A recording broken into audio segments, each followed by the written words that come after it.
आज जेन माने शहीद होइछन इटा शहीद समय तो वीर संस्था के भूली पारबे के माधव सिंह के भूली पारबे के पूजे सिंह के भूली पारबे के ओरी सिंह के भूली पारबे जेन माने ये अंचल माँ माटे जीवन देइछन से माने आम लगी भगवान हन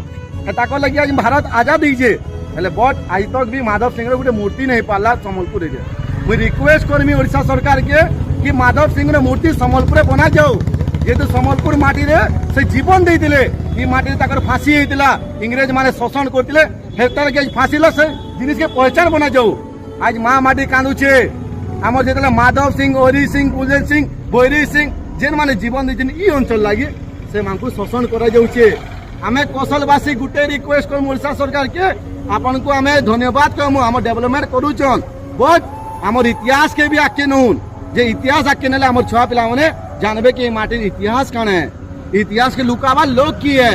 हमें सेटा जानबार चाहूछु जेहेतु ओडिशा सरकार 1936 मसीह आज तक हमर इतिहास के लुकेइछन आपन को हमें मोहन सरकार के हमें रिक्वेस्ट करमु कि हमर इतिहास के आके बही मांगो जगह दोन हम संबलपुरी भाषा के तार हक दोन हम एतकी चाहमु आज्ञा जय कौशल जय मां समली इनकलाब जिंदाबाद।